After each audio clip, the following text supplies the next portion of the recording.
Of November. Can you all believe it? Saturday, November 1st. We're almost done with 2025. The time has gone just way too fast. I think somebody is siphoning out our time this year. I don't know. And I'm not by myself, by the way, so don't think I'm crazy. A little funny, a little touch. Hey, y'all. A little touch from time to time, but it's okay.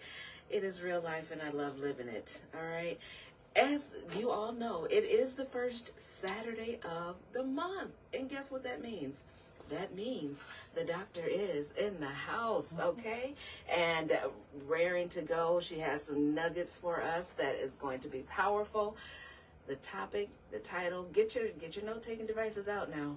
All right, call a friend, get around that radio, get around that laptop, whatever you're listening on, please turn it up and make sure nobody is making noise in the background.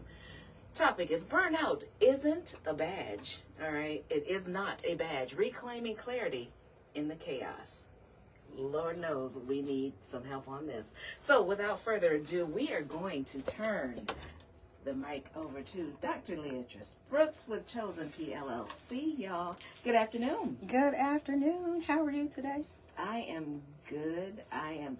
The whole story, the other half of me, I'm a little tired, but it's okay. Okay.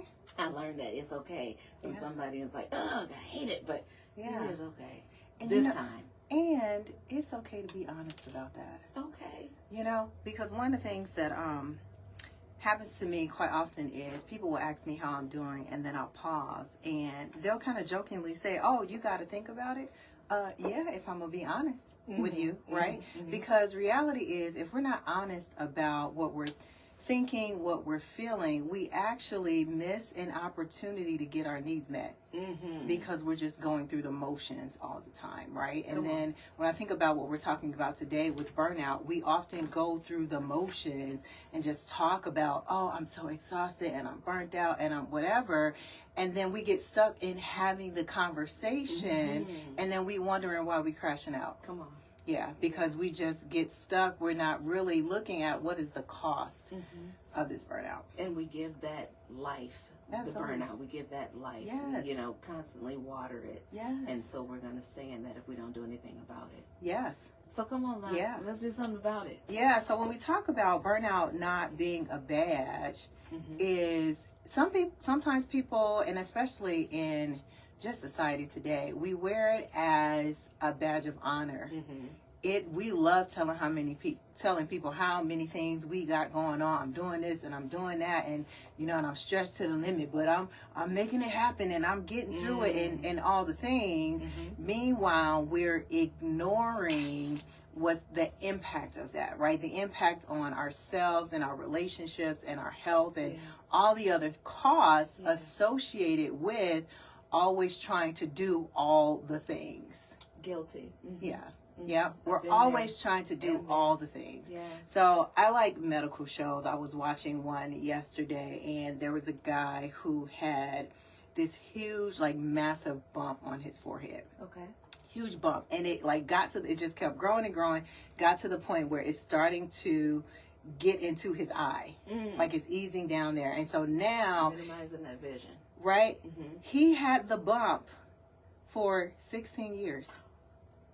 Oh. 16 years. And here's what they said when they interviewed him. He said, because I was always thinking about where, I got to do this to take care of my wife, and I got to do this to take care of my kids. He finally went to the doctor. They took it out the same day. They got it cleaned up. They were like, nope, it's nothing bad, whatever.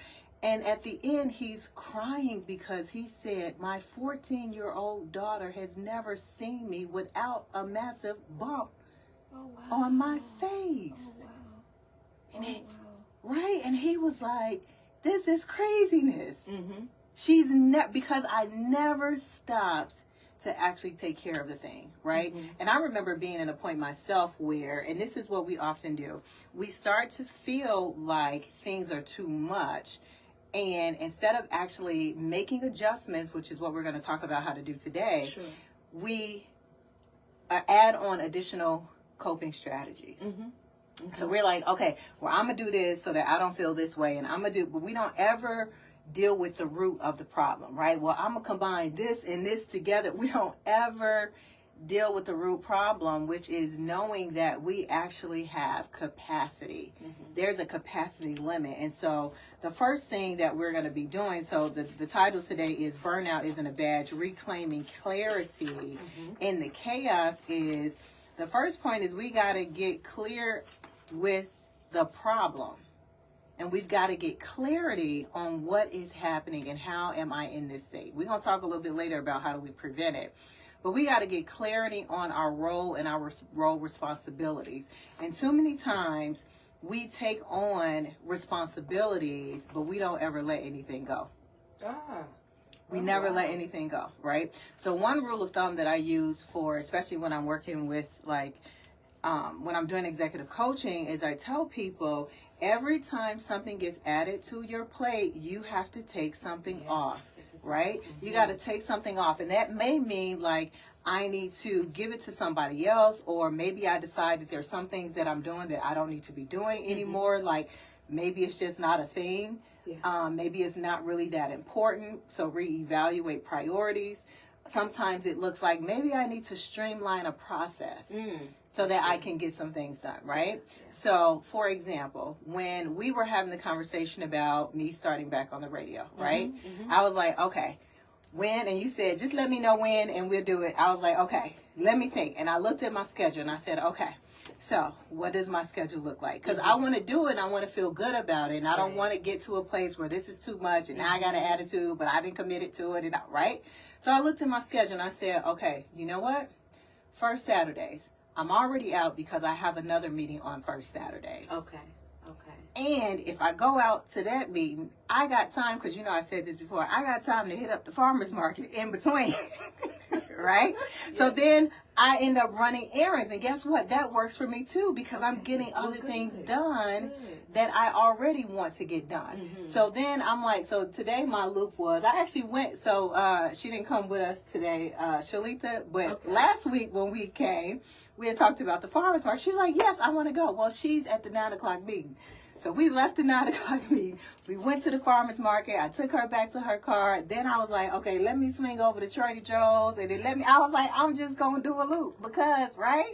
It makes sense. It makes sense. Yeah. And then I'm like, okay, what else I got to do on this side of town, right? So that I don't feel, because if I got to come from where I stay all the way over here, I might be like, I don't want to go. I got to add it. It's just zigzagging. Yes, right? Not realizing that that's exhausting. Or, right? And it becomes I have to do it, and it's exhausting, but I haven't streamlined it in a way that fits with my capacity. Come on now. So that's what we have to do. And then also, I love the way you said that, but real quick, the part of streamlining, checking your schedule, is also checking in with self. Absolutely. What's the attitude? Absolutely. What do you have on your plate? Yes. What are you willing to give up and leave it to where you gave it up to? Not pick it up again. Exactly. Yeah. Exactly. Because, and there are some things that we just need to let go of, period. There's some things where in the midst of me taking on this additional responsibility, I'm going to have to press pause on this other thing, and that's okay too. But we do not have to commit to doing everything all the time. Like I actually had somebody who told me that I had poor work ethic. And they told me I had poor work ethic because I have boundaries. Yeah. You're supposed to have boundaries. Oh, but they don't. Oh. Because they're wearing all of right? Stuff. They're wearing burnout as a badge of honor. Yeah. Right? And so now I come in with some boundaries like, yep, nope, I'm not, I can't, I don't have capacity. This is not in alignment with where I'm headed right now. They looking at me like I'm tripping. And I'm like, no. Have your burnout all day. Go for it. Yes. Do you, boo-boo. I learned how to use the word no without feeling guilty about it, unapologetic. Yes. That helped me tap into a new part of self. Absolutely. And renewed and refreshed. Absolutely. And no without explanation. Because you don't have, there's some people that you're going to, tell them what's going on, whatever, because you have that relationship with them. But there's sometimes it's like, my no just needs to be a no. And that's it. No, that's is a complete sentence. That's it. I had a situation where I recently found out that somebody was they was feeling some type of way about my boundary, about me saying no to something. Okay. And I was like, oh, I didn't even know they was feeling some type of way about it. And I said no because I knew I did not have capacity. Now, big picture, I knew I didn't have capacity because I had done so much work, and what they asked me to do would have interfered with my time off. And I said, I can't. I can't. And so here's what happened. Because I had been doing so much, my mom and I went on a cruise. I got sick on a cruise because my body started to shut down. It was done. It was done. Couldn't enjoy it. I ended up having to go. The nurse came to the room. She was like, yeah, you look bad. And so we had to get wheeled. I couldn't even walk to the daggone infirmary. Had to get wheeled to the infirmary. They doing all kind of tests. They, hit me with an IV. They hit me with 3 meds. And then they were like, you on isolation for a day. I missed the whole first port. Like, wow. Right, because I had been doing so much. And then I could not believe that somebody said that they were floored because I said no. And so for me, I was like, clearly my no was needed. Absolutely. I know myself well enough to know this is what I need in this moment. And I am sorry that makes you feel some type of way, but you'll be all right. And I will be too, because I have to do the things to take care of myself. And it's not going to do anything for me to keep pushing and to try to say, yes, and I can do all the things. Because at the end of the day, you end up like I did on the cruise where you're supposed to be having a good time. And now you laid up somewhere because, right? But then, when you said this person was floored, you have to question, like, how much have I let people just use me up and I can't use myself? And then how much do they care about, draining me dry? Yep. Not at all. But No. Because I also know some other folks where they do all the explaining and all the things, and I'm one of those people where if you tell me you have a boundary here, I'm going to say okay. Because I don't want you to feel guilty about it. I don't want you to be stressed about it. I don't want you to, and I'm like, no, it's okay. That's okay. So related to that, when we think about like, how do I get clarity about expectations about what I'm doing, is there's something that you may have heard of. Some people call it scope creep or role creep, where you have a certain set of responsibilities, and this shows up at work a lot. You have a certain set of responsibilities, and then all of a sudden they ask you to do something else. And they ask you to do something else. They ask you to do something, right? So the scope of the work that you're doing now all of a sudden is more than what you anticipated it to do. And in taking on the additional things, you're not reevaluating your capacity. And then it gradually creates the burnout. Just find yourself saying, yeah, sure, I can do it. Yeah, sure, I can do it. Yep. It right there. I can do it. I'll get to it. Yep. Yep. And I was thinking about that even as you were talking about the food insecurity right now, right? And one of the questions that you asked was, are you adding additional staff? Yeah. Because demand is higher. And when demand is higher, this is where burnout comes, you can only handle that as a person for so long. Burnout comes when you've been slammed over and over and over and over and over again, and you just no longer have capacity. And now you start to break down because it's too much. Yeah. It's much needed. Yeah. So yes, get some clarity about what it is that you're doing. The why are you doing it? Is it the right timing, the right season for it? And then are there ways that you can restructure, re-strategize, reallocate responsibilities so that you're then able to focus? But every time something comes up and gets added on, you need to reevaluate everything. Don't just take it on and say, okay. Be intentional where you're going to put this thing in the midst of all the other things that you have to do. Because reality is most of us, a lot of us, are already working at capacity. Yes. So if you're already working at capacity, what you think you're supposed to do with this new thing? Right? It can't just be, let's just add it on. Because you were already at capacity. That's true. So now when you add it on, now you're beyond capacity. Then here comes the moodiness, Yeah. being stressed out, Yes. immune system breaking down. Exactly, Yeah. exactly. And so what you're saying are the clues, or sometimes I use the word indicators, that I might be approaching burnout, Yeah. right? When I'm looking at you some type of way, when I pause and just like take a deep breath because you asked me to do something else, right? Like that is my clue that maybe this is too much.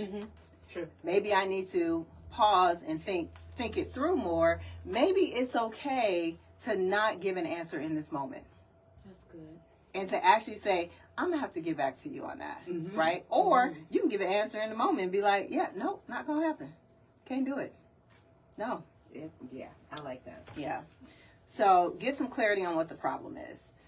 The next thing is, so the second point is burnout is contagious, but so is presence. I have to be connected to myself. I have to be present with myself in order to know what my limits are. If I'm not present with myself, then I'm going to miss the cues. I'm going to miss the indications that I am at my limit. And so sometimes it is, like we were just saying, sometimes it's attitude, sometimes it's mood, sometimes it's I don't feel like getting up. I don't feel excited to do this thing that I used to want to do. Yeah. Sometimes it might look like a legit mental health concern, like anxiety or depression or something like that. You know, I don't have interest in the things that I used to have interest in. I don't want to go to the farmer's market, like, because I just swoop in and get what I need and then swoop back out. But you don't peruse? sometimes, Lollygag, nothing? sometimes, Okay, but if I feel like I'm at capacity, Right, then no. absolutely. I'm going to slide in and slide out. That's it. Yes. Yep. Wow. Sometimes I think, too, we get caught up in what other people want to do. And then we feel like, well, they doing it, or they asked me if I would go with them, and then we just go ahead and we say yes, and nope, be present with you, and what do you want in this moment? What do you actually need? Right. Yeah. And so if we're going to be present with ourselves so that we're not experiencing burnout, then we have to stay tuned in all the time. So one of the things that I do in therapy is I tell my clients, like, it is always my goal to help you to get to a place where you realize that how I feel right now is different than how I felt 2 minutes ago. What just happened, right? You ever had an experience where somebody walked in the room and you already feeling some type of way? Yes. Right? Yes. And it's like, okay, what just happened? What is it? And what is it about this person, this situation, this whatever that has me feeling how I feel, that has me responding, that has me reacting. And then I need to address that. Yeah. Right? Like sometimes you don't want to see somebody coming because you already know they're going to ask you to do something. Exhausting.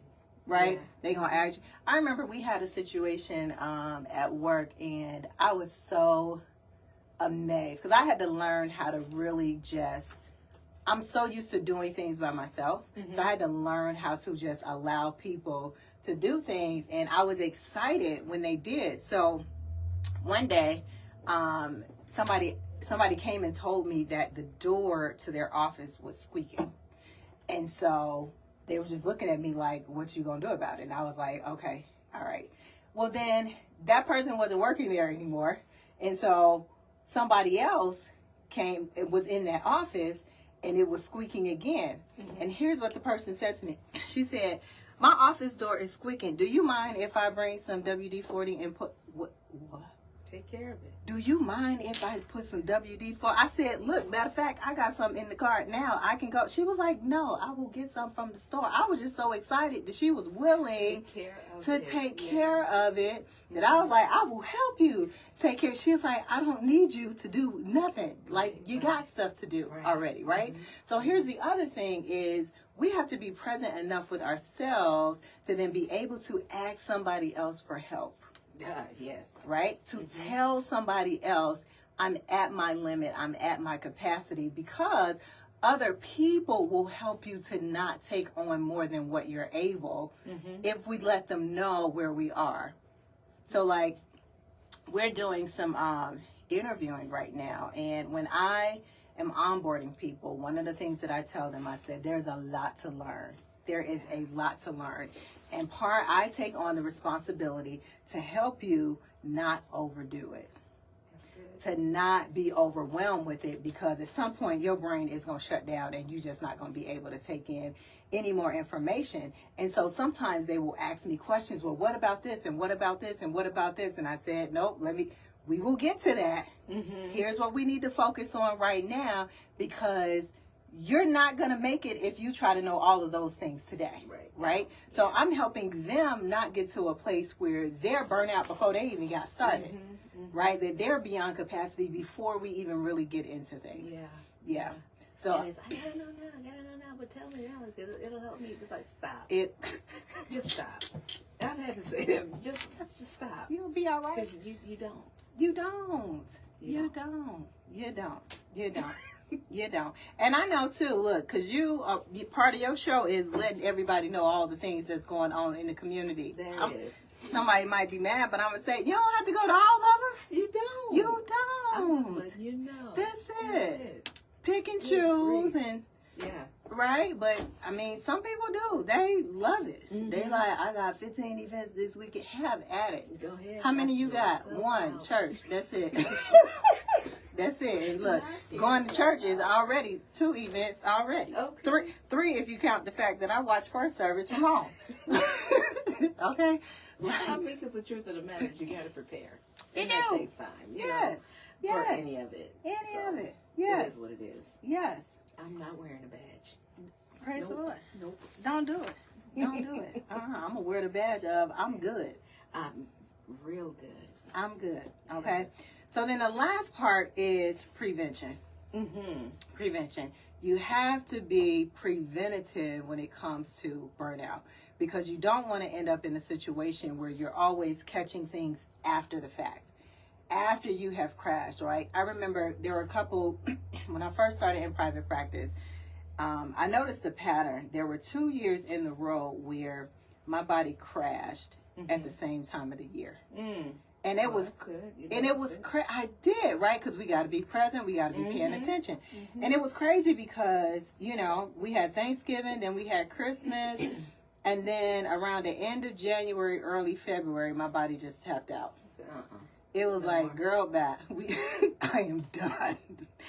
But because I paid attention, and when I say I'm done, like, I was out for a week. Like the first year, I lost my voice for a whole week. My body was like, oh, you gonna shut up. You ain't talking to nobody. For you then. Exactly. So after I noticed it the second time, I said, okay, so I need to make sure that around the end of January, I still don't know what it is about that time of year, but I need to make sure that at the end of January, early February, that I'm taking a couple days off to help me to regulate myself so I'm not crashing, right? So here's a strategy, is usually for me about 1 to 4 weeks before the next quarter.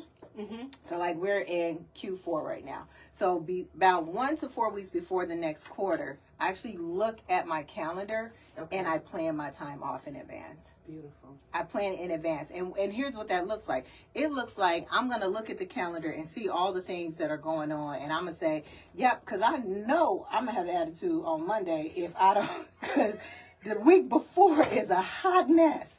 And so scheduled it. I know it's going to I know because it's predictable, right?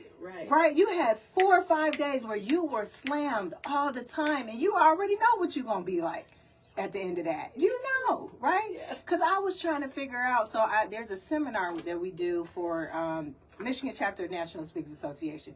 So the seminars are on Saturday. They're in Ann Arbor, so I have to go. And so I learned, like, on Mondays after the seminar, I am dragging.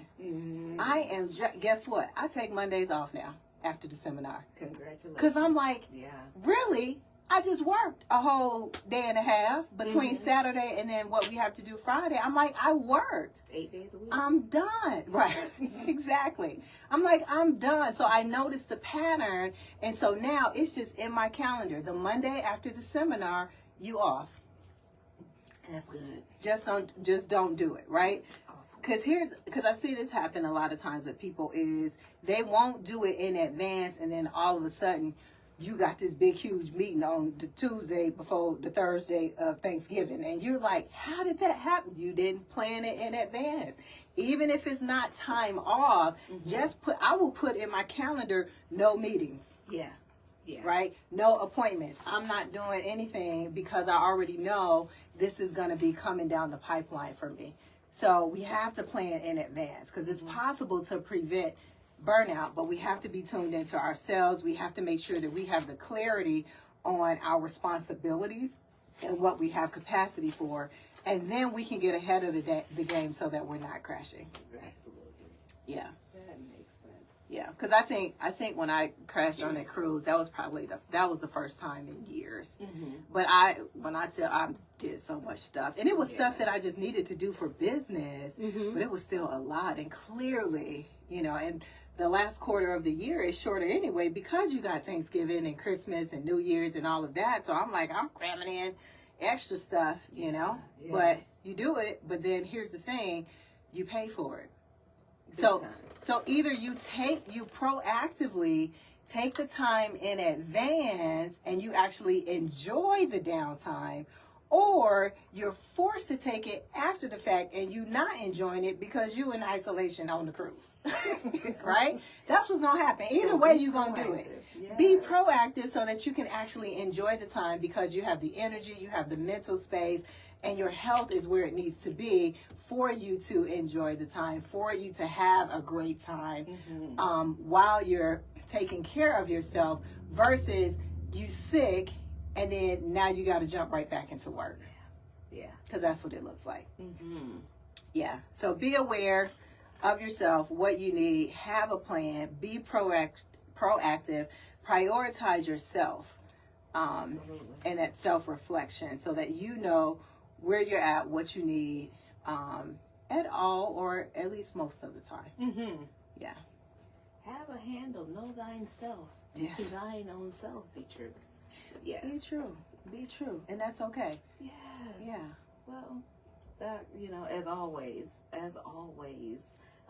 it is such a wonderful thing, and this was much needed right on time, November 1st, and you being in the house because, people, if you're anything like a lot of other people that does a lot of other things and wears multiple hats, we need that reminder to slow down and to say no. And remember the first day we learned how to say no. We graduated from saying no school. And I'm going to remember that at all times. So, Doc, please give your phone number, how you can be reached, that type of thing. Yeah, so we are Chosen PLLC. Our phone number is 866-232-5389. If you are thinking about therapy to help you with the burnout that you might be experiencing, or if you feel like you might be approaching it, or you're not sure, or you just want to check up, or you just want to ask somebody some questions, then give us a call. And we would love to meet with you to help to support you towards whatever your goals are so that you can live your best life. Our mission at Chosen PLLC is empowering people to reach their greatest potential. So we would love to help you do that. Empowering people to reach their greatest potential. I love it.